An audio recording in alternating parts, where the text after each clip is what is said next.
역사는 언제나 돈으로 움직인다.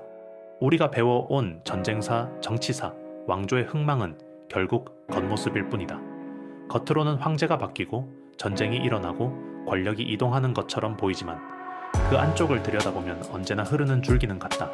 무엇을 돈으로 삼았는가? 그 선택이 제국의 운명을 갈랐다. 강한 군대도 찬란한 문화도 잘못된 화폐 제도 앞에서는 무너졌다. 돈이 무너지면 세금이 무너지고 세금이 무너지면 국가는 유지되지 못한다. 이 단순한 진실을 놓치면 아무리 강대한 제국이라도 몰락을 피할 수 없었다. 나는 아빠로서 이 사실을 외면할 수 없다.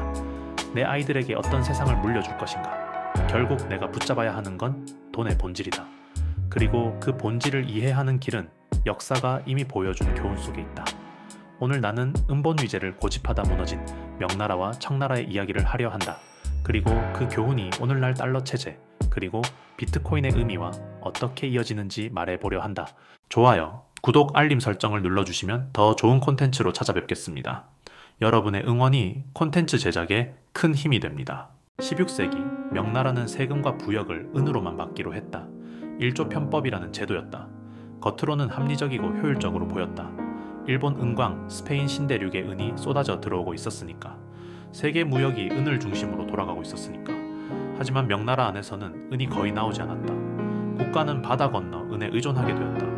농민은 곡식을 아무리 거둬도 세금을 곡식으로 낼 수 없었다. 반드시 은을 구해야 했다. 은값이 조금만 올라가도 세금을 못 내고 몰락했다. 사회 전체가 은이라는 단일 자원에 목을 매게 된 것이다. 17세기 일본은 생산이 줄고 스페인의 은 수송로가 흔들렸다. 세금은 걷히지 않았고 국고는 빠르게 비어갔다. 돈줄이 마르자 민심은 폭발했다. 이자성의 난이 일어났고 만주족의 침입이 이어졌다. 명나라는 무너졌다. 강대한 제국도 잘못된 화폐 제도를 버티지 못했다. 명나라를 대신한 청나라는 달라질 수 있었을까? 아니었다. 이미 사회 전체가 은 단위로 굳어져 있었다. 농민의 세금, 관리의 회계, 상인의 거래까지 모두 은이었다. 18세기 청나라는 오히려 은이 넘쳐났다. 유럽이 차와 비단, 도자기를 사들이며 은을 퍼부었기 때문이다. 겉으로는 번영했지만 청나라는 그 번영에 취해 있었다. 굳이 금으로 바꿀 이유가 없다고 생각했다. 그러나 그 사이 유럽은 근본 위제로 넘어가고 있었다. 영국은 금을 기준으로 금융과 무역을 지배하기 시작했다. 세상은 이미 변하고 있었지만 청나라는 은본 위제에 묶여 있었다. 19세기 상황은 완전히 뒤집혔다. 영국은 은이 계속 중국으로 흘러드는 것을 막기 위해 아편을 밀어 넣었다. 중국인들이 아편에 빠져들면서 무역은 역전됐다. 은은 더 이상 들어오지 않았다. 오히려 대량으로 빠져나갔다. 청나라는 은에 의존한 세금 체제를 버티지 못했다. 조세는 무너지고 국고는 바닥났다. 국가는 군대를 유지할 수 없었다. 결국 아편 전쟁에서 청나라는 속수무책으로 패배했다. 굴욕적인 조약을 맺으며 반식민지의 길로 들어섰다.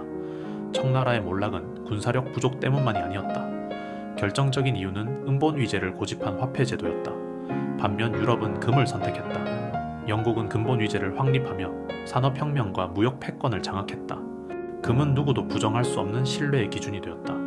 19세기 세계는 근본 위제라는 질서로 묶였다. 20세기 두 차례 세계대전을 지나면서 금은 달러로 자리를 넘겨주었다.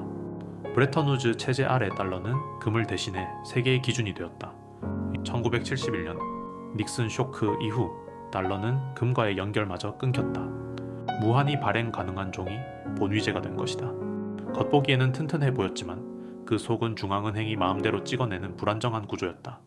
나는 이 모습에서 은본 위제를 고집하다 무너진 청나라의 그림자를 본다. 오늘의 세계는 달러 종이에 지나치게 의존하고 있다.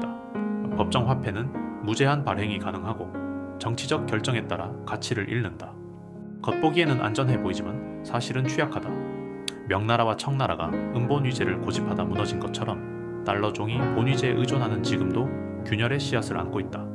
그러나 이번에는 차이가 있다. 우리에겐 새로운 선택지가 있다. 그것이 바로 비트코인이다.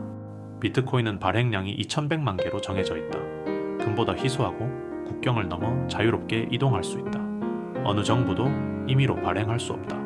그 특성은 과거 근본 위제가 제공하던 신뢰를 디지털 시대에 다시 가능하게 한다. 나는 이것이 반드시 미래를 지배한다고 단정하지 않는다. 그러나 확률적으로 비트코인이 새로운 본위제가 될 가능성은 충분히 크다고 본다. 그래서 나는 오늘도 조금씩 비트코인을 모아간다. 이 역사를 돌아보면은 통화의 기준은 늘 바뀌었다. 곡물에서 은으로, 은에서 금으로, 금에서 달러로, 그리고 지금은 이 달러가 여전히 중심이지만 그 옆에서 비트코인이 가능성의 후보로 떠오르고 있다. 아직은 시작일 뿐이다.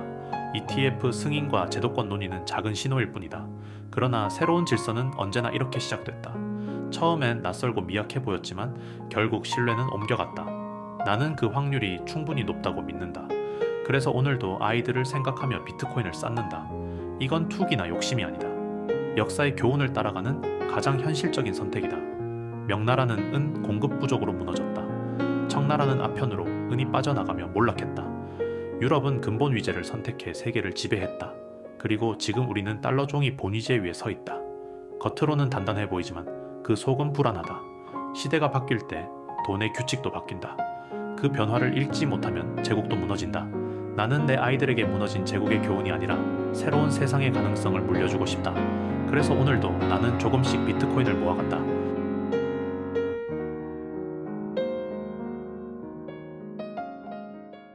이 영상이 마음에 드셨다면 구독과 좋아요는 큰 힘이 됩니다. 빠르게 움직이는 세상 속에서 우리는 느리지만 단단한 투자를 이야기합니다. 아빠의 투자 일기 다음 이야기에서 또 뵙겠습니다. 이 채널은 아빠의 투자 일기를 공유합니다.